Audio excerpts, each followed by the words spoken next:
Bom, hoje nós vamos para a nossa terceira mensagem no livro de Provérbios. Se você está nos visitando pela primeira vez ou talvez faltou algumas semanas, nós estamos estudando, olhando juntos para o livro de Provérbios. E hoje eu quero compartilhar com vocês algo que eu chamei de conselhos que protegem a vida. Conselhos que protegem, que blindam, que ajudam a nossa vida a ser melhor, não no sentido que às vezes o mundo interpreta como melhor, mas no sentido de como a palavra de Deus diz, da nossa vida ser mais útil ao reino de Deus e às pessoas que estão ao nosso redor. E para isso nós vamos ler 3 textos em Provérbios, vão estar na tela, você podia acompanhar conosco. O primeiro está no capítulo 8, porque hoje eu estou abordando o capítulo 5, 6, 7 e 8 de Provérbios. No capítulo 8, começando do versículo 1 até o 5, a palavra de Deus diz assim: a sabedoria está clamando, o discernimento ergue a sua voz. Nos lugares altos, junto ao caminho, nos cruzamentos ela se coloca. Ao lado das portas, à entrada da cidade, portas adentro, ela clama em alta voz. A vocês, homens, eu clamo, e a todos levanto a minha voz. Vocês, inexperientes, adquiram a prudência, e vocês, tolos, tenham bom senso. Agora o capítulo de número 5, versículos de 3 a 6, são textos bem distintos um do outro, mas eles fazem parte dos 3 conselhos que eu quero dar para vocês nessa manhã, que são conselhos que protegem a nossa vida. O segundo texto diz assim, no capítulo 5, versículo 3 a 6, pois os lábios da mulher imoral destilam mel, sua voz é mais suave que o azeite, mas no final é amargo como fel, afiada como uma espada de 2 gumes. Os seus pés, os pés da mulher imoral, descem para a morte, os seus passos conduzem diretamente para a sepultura. Ela nem percebe que anda por caminhos tortuosos e não enxerga a vereda da sua vida. Agora mais um texto em Provérbios, versículos 16 a 19. Há 6 coisas que o Senhor odeia, e a 7ª ele abomina: olhos altivos, língua mentirosa, mãos que derramam sangue inocente, coração que trama planos perversos, pés que se apressam para fazer o mal, testemunha falsa, e o 7º, o que espalha mentiras e aquele que provoca discórdia entre irmãos. Amém, queridos? Que a palavra de Deus possa falar ao nosso coração nessa manhã. Conselhos práticos para uma vida melhor. Por que esse tema? Porque eu, particularmente, estou cansado de ver a vida de inúmeros cristãos irem de mal a pior. Quando eu digo de mal a pior, eu não estou me referindo se eles conseguem adquirir o que eles sonhavam na vida em termos de bens, se eles estão melhor, segundo um julgo popular de que o estar melhor na vida é conquistar as coisas que nós amamos, que nós queremos, que nós desejamos. Não é desse ponto de vista que eu estou falando. Eu estou falando de que eu vejo a vida dos cristãos irem de mal a pior para algo que para mim transcende muito isso, que é o propósito para o qual nós fomos criados. Nós fomos criados com um propósito, para revelar a face de Cristo, para que a nossa vida seja um espelho da sua graça, para que as pessoas que convivam com a gente, eles possam absorver, eles possam receber dessa graça, através das mais diferentes atitudes, através da nossa fala, através do nosso convívio, através das nossas atitudes. Pessoas que às vezes você convive, que são cristãs e que fazem muito mal para as pessoas ao redor dela. E como fazer mal, eu não estou dizendo de praticar ações ruins necessariamente. Pessoas que a companhia não trazem leveza, não trazem beleza, não trazem paz. Eu não sei se você já conviveu com cristãos que você fala, meu Deus do céu, se essa pessoa for para o céu, vai estragar. Porque não é possível que o céu vai ter esse tipo de comportamento, esse tipo de percepção da vida, esse tipo de tratamento para com os outros. O que eu vejo muitas vezes no meio dos cristãos, muitas vezes, é claro, há diversas exceções, mas eu percebo gente que a vida lhes amargou. E não lhes amargou porque foi pior com eles do que foi com outros, porque o sofrimento ele é universal. Ele bate na nossa porta. Nessa manhã, hoje, nós temos aqui pessoas chorando porque perderam gente querida, gente amada, familiares. Nós temos mães que estão pensando onde é que estão seus filhos. Nós temos pais que não sabem qual decisão os seus filhos estão tomando nesse exato momento, e algumas dessas decisões muito destrutivas. Então não é um culto de autopiedade, não é dizer tadinho de mim, a vida pesou mais a mão sobre mim ou sobre você. Não, é gente que ao enfrentar essas situações que são adversas na vida, elas guardam essas amarguras, essas dores como um tesouro, como algo tão precioso que elas não querem se livrar, e ao guardar isso, elas vão se tornando pessoas descompensadas na vida, cujas relações não vão a lugar nenhum, cuja amizade não faz o outro melhor, cuja língua não enaltece ninguém. É gente que você está perto e o olhar dele ou dela é sempre para baixo, é sempre de tristeza, é sempre de dor, é sempre de amargura.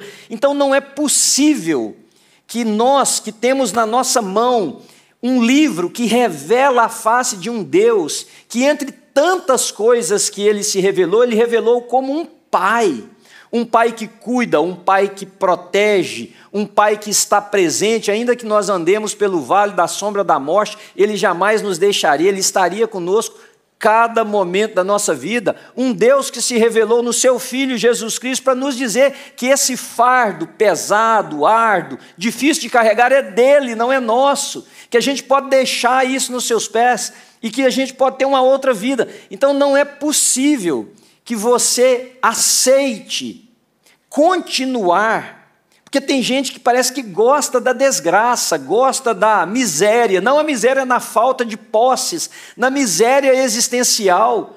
Tem gente que parece que conserva choro como animal de estimação, tem que ficar ali cuidando, ai, tadinho de mim, pobre de mim, e com isso as pessoas vão pautando as suas vidas por caminhos que são altamente destrutivos. Então o livro de Provérbios, ele é isso. O livro de Provérbios é um conjunto de ditos populares. Nós poderíamos dizer que é a sapiência da rua, é a sabedoria popular, traduzida na voz de Salomão, daqueles provérbios que eram transferidos de pai para filho, de mãe para filha, de pessoas mais velhas para pessoas mais novas, com uma finalidade: dar sabedoria aos simples. Dar sabedoria aos simples, ou seja, a máxima de Provérbios, e nós temos falado em todas as mensagens, eu vou ler mais uma vez o capítulo 5, versículo 1, que diz assim: meu filho, dê atenção à sabedoria, incline o ouvido para receber o meu discernimento. O capítulo 8 que nós lemos é inteiro dedicado à sabedoria. Vende o que você tem, compre a sabedoria. Nós não estamos dizendo aqui de você comprar um diploma, nós não estamos dizendo aqui de um grau acadêmico, porque no livro de Provérbios a sabedoria não está ligada ao quanto conhecimento você acumulou na sua vida, assim como a tolice não está associada à burrice. Não é a falta de conhecimento que te torna um tolo. Ambos, a sabedoria e a tolice, estão ligados a uma coisa no livro de Provérbios inteiro: o temor do Senhor é o princípio da sabedoria, mas os tolos desprezam esse ensinamento. O que o livro de Provérbios está dizendo, que a tolice é isso aqui, olha, é nós ouvirmos, por exemplo, os conselhos da palavra e decidirmos por outras coisas. Esse é o tolo. É aquele que rejeita a instrução do pai. O tolo não é aquele que não teve oportunidade de estudar, segundo esse livro. Não, o tolo aqui é aquele que ouve, é aquele que escuta, mas é aquele que não pratica. O tolo é o que rejeita. O tolo aqui em Provérbios nós poderíamos colocar como o ensimesmado. É aquele que é fechado nele, que julga a vida a partir dos seus próprios olhos, que toma as decisões baseado no seu próprio conhecimento da vida e nada mais. Ele é autossuficiente. Ele é o que acha que a forma de viver deve ser a dele e que os conselhos não valem nada. Meu pai, eu já disse para vocês aqui, papai tinha o costume de dizer muitos provérbios, muitos adágios populares. Eu até contei isso na primeira mensagem. E o papai dizia assim: quem não ouve conselho, ouve coitado. Ou seja, você não ouviu a instrução, mas o ponto, irmãos, é que aí eu posso rejeitar algo que o meu pai, por exemplo, ensinava, mas quando diz da palavra de Deus, tolo é aquele que toma o seu tempo para sentar no banco de uma igreja evangélica, ouvir a pregação do evangelho e sair daqui e continuar pautando a sua vida exatamente como ele fazia antes, como se não tivesse escutado nada. Tolo, segundo o livro de Provérbios, é aquele que rejeita a sabedoria, que não é acúmulo de conhecimento, mas é a percepção da palavra de Deus e a aplicabilidade dela na sua vida. Então hoje, nesses 3 textos, eu queria te dar 3 conselhos que podem proteger a vida. Novamente, o sábio, a própria Bíblia diz que você aconselha o sábio e você ganha um irmão, mas você aconselha o tolo e você consegue o quê? Quem sabe? Um inimigo. Então eu espero que hoje a gente consiga uma porção de irmãos aqui, amém? Porque a sabedoria seja buscada e abraçada por cada um de nós. Primeiro ensinamento que esses 3 textos nos dão: tudo na nossa vida é sobre Cristo. Queridos, não é nada sobre nós. Nós não somos o autor de nada, nós não somos o criador de nada, nós não somos a razão de nada. Não é para nós que nós estamos nesse mundo. Nós estamos nesse mundo para que o mundo veja Cristo através de nós, para que a face de Cristo seja revelada na forma que um amigo toma um café com outro amigo. Que a face de Cristo seja revelada como 2, um homem e uma mulher, um casal, eles possam demonstrar o seu amor. Que a face de Cristo seja demonstrada em como um pai cuida do seu filho, uma mãe da sua filha, como amigos, como irmãos de igreja se comportam. A face de Cristo precisa ser revelada em como essa igreja, chamada New Life Church, entende o seu propósito, entende o seu papel. Aliás, deixa eu dar uma nota de rodapé. Uma das coisas que nós temos percebido no mundo cristão, por onde eu passo eu percebo isso, é que as igrejas, numa tentativa de manterem as suas pessoas apegadas ao processo da igreja, carrega e sobrecarrega as pessoas com o que nós chamamos de programações. Nós temos isso, amanhã nós temos para um grupo, amanhã para o outro, depois sobrecarregamos as pessoas com programações para que elas se mantenham aderidas à proposta de uma igreja. Veja, o que eu e você precisamos para estar reunido como um grupo não é de programa. O que nós precisamos é de propósito. Nós estamos aqui não porque você não tinha outra coisa para fazer, ou não porque essa programação seja tão maravilhosa que se você perdê-la você vai dizer, uau, perdi parte da minha vida. Não, nós estamos aqui por um propósito. E nós vamos realizar o que tivermos que realizar essa semana porque temos um propósito. Qual é o nosso propósito? Que o mundo saiba que é a respeito de Cristo. A maioria dos cristãos que eu converso, eles têm uma dicotomia na Bíblia entre o Velho e o Novo Testamento. E por dicotomia eu não estou dizendo que são 2 partes separadas da Bíblia, porque são a coletânea de escritos que vieram antes do seu nascimento e a coletânea de escritos que vieram depois do seu nascimento. Mas prestem atenção, queridos, toda a Bíblia, do Gênesis ao Apocalipse, fala de uma pessoa. Nós não temos diversas histórias na Bíblia. Nós temos uma história com diferentes faces de apresentação, mas uma única história. Qual é a única história? Deus formando para si um povo através do seu Filho chamado Jesus Cristo de Nazaré. Essa é a história da Bíblia, em Gênesis, nos Salmos, nos Evangelhos ou no Apocalipse.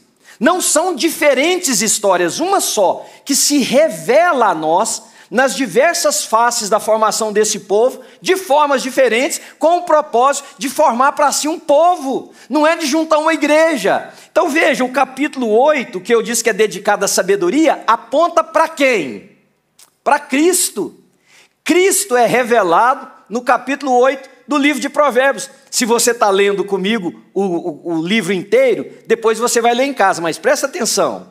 Fui formada, isso é a sabedoria falando, fui formada desde a eternidade, desde o princípio, antes de existir a terra. Eu nasci quando ainda não havia abismos, está falando de eternidade. Quem é que foi sempre existente? A Trindade, Deus Pai, Filho e Espírito Santo. Versículo 25. Antes de serem estabelecidos os montes, de existirem as colinas, eu nasci. Ele ainda não havia feito a terra, nem os campos, nem o pó com o qual formou o mundo. Quando ele estabeleceu os céus, lá estava eu. Ora, João diz no seu evangelho, capítulo 1, versículo 1, que a palavra estava com Deus e a palavra era o próprio Deus, que nada que foi feito sem ele se fez. O livro do Gênesis diz que a terra era sem forma e vazia, e o Espírito de Deus pairava sobre a face das águas, e Deus disse: haja, e houve. O capítulo 8 é inteiro mostrando para nós que Cristo é a razão da formação deste povo. E eu quero dizer para você o seguinte: esse Cristo, ele se revelou histórica e corporalmente quando ele nasceu e nas manifestações que nós temos relatadas no Novo Testamento. E ele fez isso com uma finalidade, que é a mesma finalidade da Bíblia como um todo, que é dizer para você e para mim que nele nós temos salvação, que ele é o Senhor da nossa história. Então não existe outra razão de nós pregarmos o Evangelho, a não ser dizer: Jesus Cristo é a razão de tudo. Jesus Cristo é a razão de tudo, e você hoje pode ter um encontro com Ele, pessoal, não um encontro coletivo, como nós estamos aqui, pessoal, onde Ele revela ao seu coração essas verdades, que Ele é o seu Deus, que Ele é o seu Pai, e que Ele morreu por amor a você. Ele foi para a cruz, Ele sofreu, Ele morreu e ressuscitou, para que eu e você tivéssemos esperança de vida eterna. Louvado seja o nome dEle. A sabedoria busca isso, entende isso. Se converter a Cristo não é questão apenas da religião, é questão de sabedoria, porque nós sabemos que a nossa vida é eterna. Não tem gente que diz assim: aceita Jesus, você terá a vida eterna. Não, não precisa aceitar Jesus, você tem vida eterna. Não precisa de você aceitar Jesus para ter vida eterna. A nossa relação com Jesus é para mudar o lugar, a forma e as companhias que nós vamos passar a eternidade, mas eterno você já é. Então, quando a Bíblia diz sobre a sabedoria, pense nisso, busque ao Senhor de todo o seu coração, não se estribe no seu próprio entendimento, reconhece o Senhor em todos os seus caminhos, e Ele endireitará as suas veredas, amém? Que Ele é tudo sobre Cristo. Segundo conselho que pode preservar a vida: cuidado com o adulterar. Veja, eu usei propositalmente o verbo. Eu não disse cuidado com o adultério. Eu disse cuidado com o adulterar. Porque nós conhecemos o adultério como a forma, como o uso ilícito da nossa sexualidade. Uma relação que ultrapassa os parâmetros de legalidade, de aceitação, de compromisso, enfim. Mas assim como no capítulo 8 a sabedoria está apontando para Cristo, eu creio que quando nós lemos sobre o adultério, no capítulo 5, 6, e vai dizer mais adiante também no livro de Provérbios, isso não está restrito apenas à relação sexual. Isso não está restrito apenas ao encontro que não deveria ser entre um homem e uma mulher. Por isso eu coloquei uma frase minha aqui para vocês sobre o que é adulterar. Que se você olhar nos dicionários, sempre o adulterar está ligado, em primeiro lugar, à causa da sexualidade, em segundo lugar, está em mudança e tal. Então eu coloquei assim: adulterar é transformar algo que é em algo que não deveria ser. Adulterar é transformar algo que é em algo que não deveria ser. Então, se nós olharmos por esse prisma, o adulterar pode ser transformar relacionamentos em algo que eles não deveriam ser. Adulterar pode ser transformar essa igreja em algo que ela não deveria ser. Nós nos tornamos adúlteros, sem nunca ter tocado numa mulher estranha, num homem estranho, quando nós mudamos o que era para algo que não deveria ser. Quando nós mudamos uma receita de uma comida, olhando num sentido mais pesado, você está adulterando aquela receita. Quando você olha para a Bíblia e pinça dela o que você quer e muda o seu significado, você está adulterando, porque você está transformando algo que era em algo que não era para ser. E é claro que com relação ao casamento, vai uma nota de rodapé: cuide do seu relacionamento, querido. Cuide do seu relacionamento para você não ser um adúltero nele. Amem um ao outro, perdoem-se, tratem dos problemas com dignidade, com respeito, com clareza. Seja pessoas que fomentam o bem-estar do seu casamento. Não perca a sua sensualidade. Não perca. Tem gente que fica casado, parece que vai passando o tempo, vira amigo. Olha, eu sei que tem aqui, mas eu não aguento, eu falo todas as vezes. Então, segura a onda. Como é que uma mulher chama o marido de pai? Você vai para a cama com o pai? Vai fazer sexo com o pai? Aqui na igreja tem gente que chama a mulher de mamãe. Virou sua mãe. Porque você não vai fazer umas coisas que você faz com a sua mãe e com essa mulher. E eu fico imaginando você lá na hora, mamãe. Não é possível uma coisa dessa, gente. É homem e mulher, tem que ter química. Tem que ter, não tem? Tem que ter essas atrações, essa coisa que Deus criou para ser assim mesmo. Sabe? Marido e mulher que chama de irmão. Eu, de vez em quando eu quero enfesar a Ana, eu chamo ela de irmã Ana. Pode ter certeza. Chamo ela de irmã Ana, o trem pega. Não quero irmão, eu quero mulher. Se quiser irmã, tem dezenas aqui na igreja. Eu quero mulher. Então, cuida do seu casamento mesmo. Tratem os problemas. Conversem um com o outro. Não deixa cair numa comodidade existencial já com a ciência do que o outro te pertence. Porque nem sempre é assim. Esse pertencimento não se dá pelo papel que está escrito. Se dá pela ligação do coração, da alma, pelo amor. Estimulem o amor. Sejam românticos. Mulher diz amém. Me ajuda. Aí, ó. Barney, teve um amém meio caprichado aqui da frente, tá?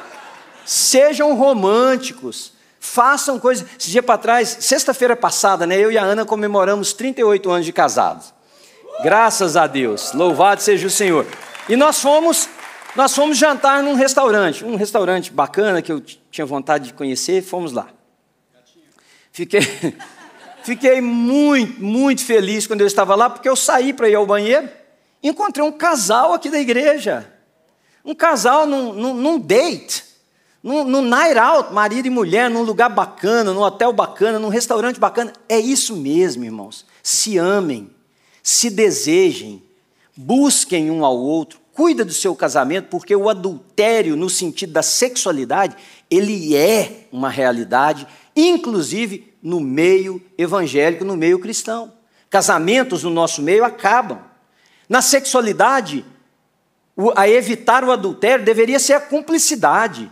Deveria ser o compromisso, não de realizar os meus desejos e os seus desejos, mas o compromisso de realizar um propósito maior. Deus nos colocou em uma relação. Aliás, o adultério, na maioria das vezes, ele nasce de uma premissa, de uma proposta, que é a mesma proposta do Éden. Eu posso me realizar a partir das minhas escolhas, independente do que Deus pensa. Essa é a premissa do adultério. É a premissa, e aqui eu não estou dizendo da mulher como pior, mas da premissa de Eva. Quando tentada, quando seduzida, ela imaginou que poderia fazer escolhas que seriam melhor para a sua vida, independente daquilo que Deus tivesse prescrito. E, em última palavra, o adultério é isso. É o meu conceito de que eu posso me satisfazer, no caso, na sexualidade, pela minha própria decisão e escolha, independente de algo que Deus diz. Então, rejeita isso, não permita que isso entre no seu coração. Mas eu não estou aqui para falar do adultério, porque eu sinto que, embora existam inúmeras pessoas numa comunidade como essa, que não adulteram no sentido de ultrapassar essa linha do relacionamento com a outra pessoa, se tornam adúlteros na vida, por transformar aquilo que era em algo que não deveria ser. E pode ser que conjuntamente nós sejamos adúlteros, porque se nós não tivermos cuidado, nós transformamos a igreja, que é algo que era, em algo que não deveria ser, e nós nos transformamos coletivamente em adúlteros. Quando eu estudava, eu tive um professor que impactou muito a minha vida, muito, talvez o professor que mais marcou a minha vida. Um dia ele disse assim: o que vocês mais terão que ter cuidado quando forem pastores, na verdade a gente já era pastor, era quando a gente conseguisse o grau que ele estava dizendo lá, para que as igrejas de vocês não se tornem igrejas pecadoras. E eu fiquei com aquela coisa na cabeça, num dos intervalos eu procurei ele e eu disse, doutor, eu tenho uma pergunta. Ele falou, o que é? Eu disse, como é que pecado na teologia, seja ela qual for, é uma atitude, é uma ação do indivíduo. Eu peco, você peca. A gente erra o alvo, que é a tradução da palavra mais próxima do original, de errar o alvo. Eu peco, cada um de vocês pecam. Aí eu disse para ele, como é que o senhor disse de um pecado? Foi a primeira vez na minha vida que eu comecei a trabalhar essa ideia do pecado corporativo. Como é que uma igreja pode ser pecaminosa? Ele disse, eu vou te explicar, Manuel.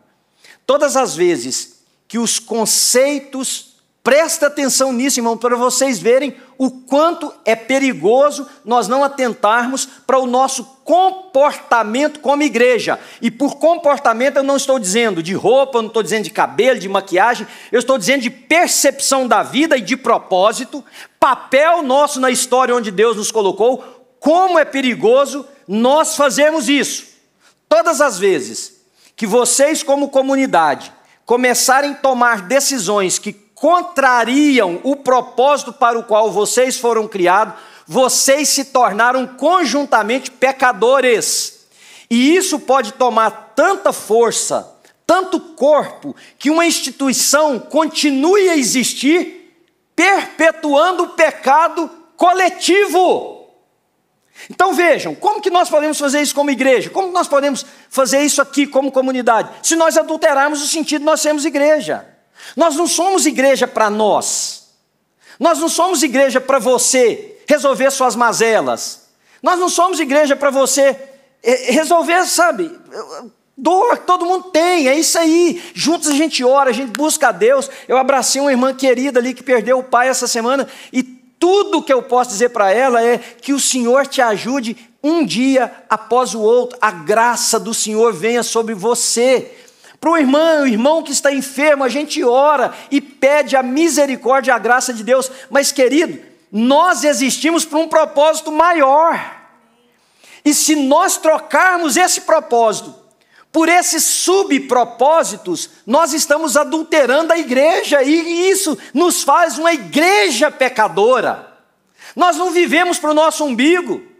Nós não vivemos para isso. Por isso que eu vibro com as coisas que a New Life faz, em saber que a grande parte do nosso orçamento é para fora, para coisas que não são nossas, gente que a gente não conhece, que nunca se assentarão nesses bancos, que nunca vão bater palma para a gente, que nunca vão nos dar ibope ou conhecimento maior, mas é um povo pensando para fora, para cumprir o propósito. E aí, se dependesse de você, essa igreja, ela seria uma igreja adúltera? Porque quem constrói ela somos nós. A partir das decisões que nós tomamos, quando a gente se reúne às terças-feiras para a nossa reunião do staff, você pode perguntar a qualquer uma das pessoas que se reúnem com a gente, a nossa primeira oração é, Senhor, não nos deixa fazer o que nós queremos, não nos deixe pensar como nós desejamos.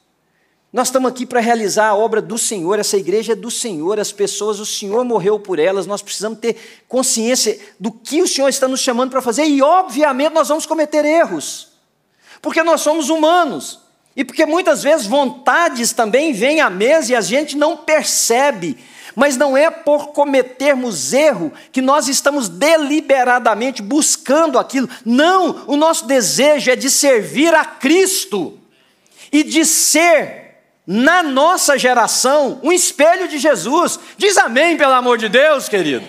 Você precisa desejar a mesma coisa. Esse é um conselho que protege a sua vida. Não seja adúltero. Não seja adúltero.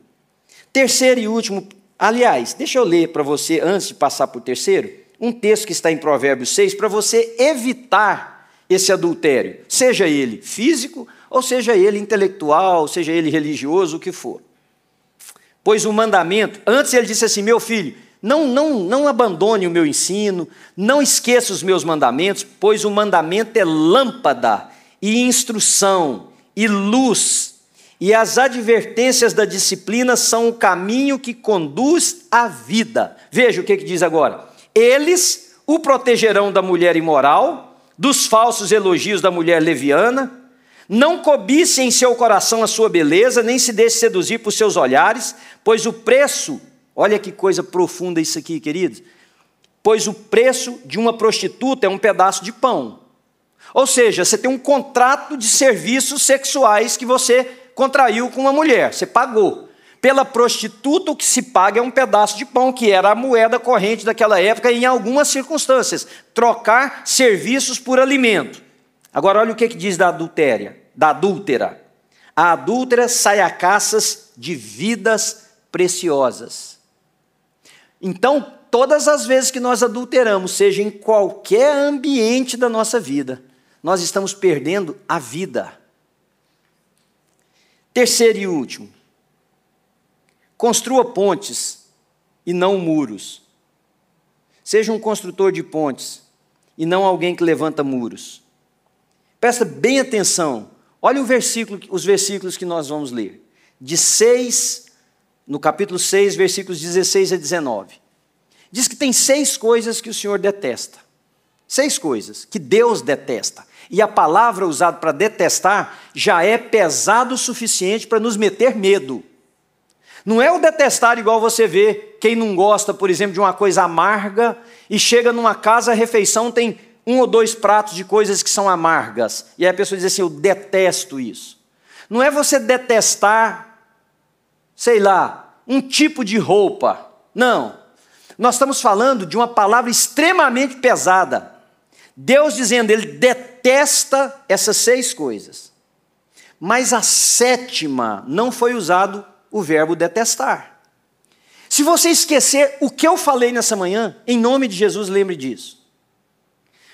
A 7ª palavra não foi usado o verbo detestar.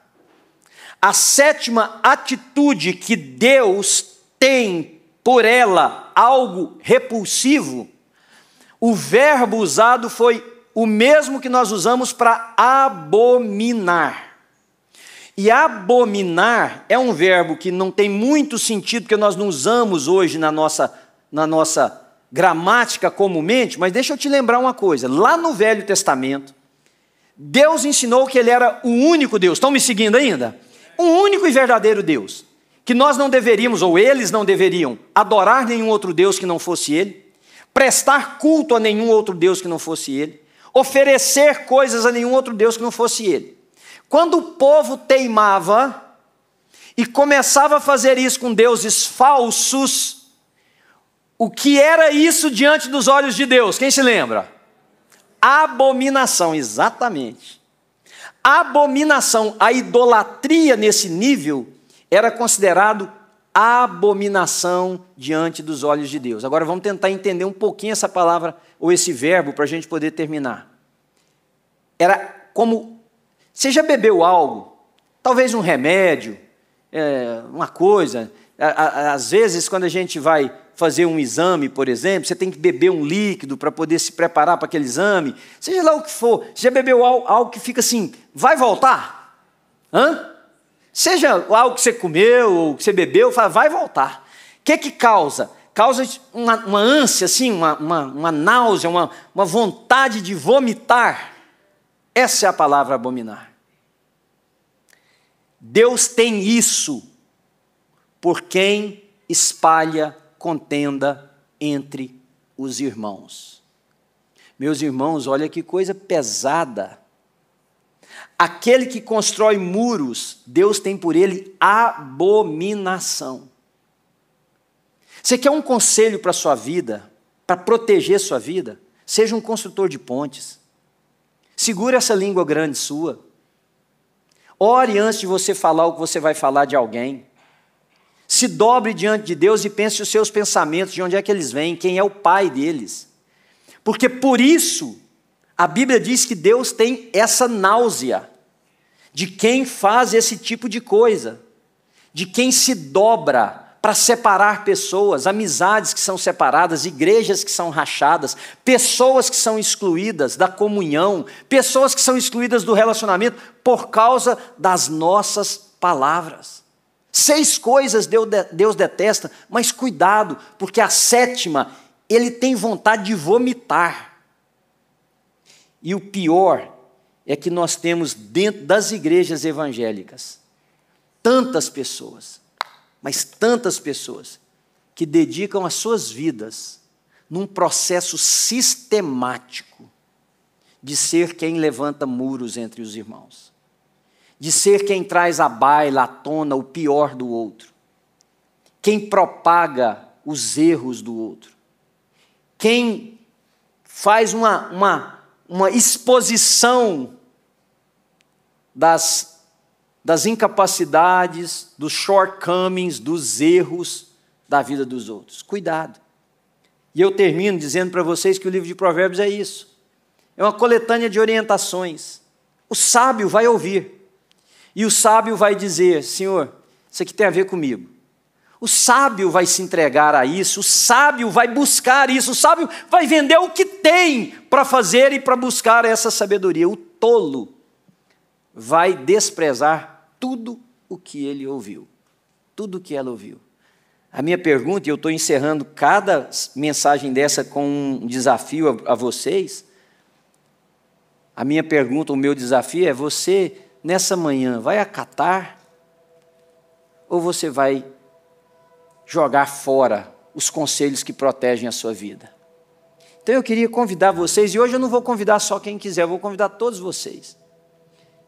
Quer dizer, é um convite que você pode dizer não também, mas quem sabe nós poderíamos dar um passo, assim como meu professor ensinou sobre o pecado comunitário, nós também podemos nos posicionar comunitariamente a favor de algo.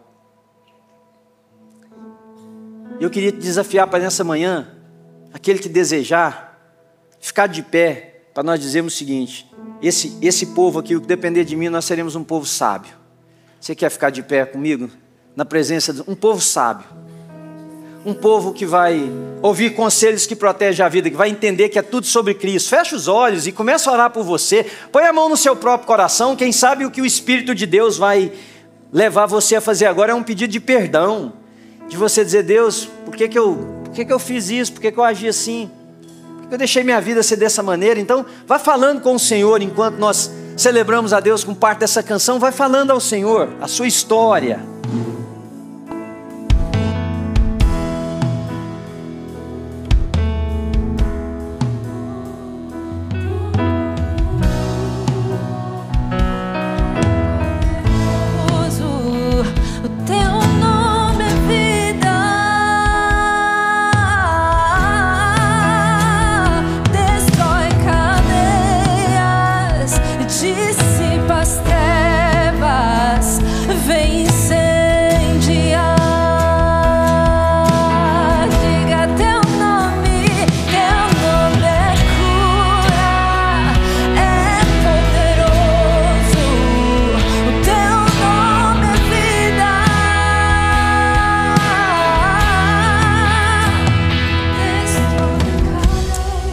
Destrói, dissipa as trevas, traz luz, vem incendiar, faz nascer algo novo.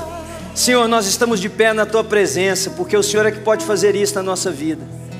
Nosso desejo nessa manhã, Senhor, é que o Teu Espírito coloque em nós essa busca pela sabedoria de ouvir a Tua palavra e de guardá-la no nosso coração. Não só guardá-la no coração, mas de entendê-la a partir do nosso pensamento e de aplicá-la em todas as áreas da nossa vida.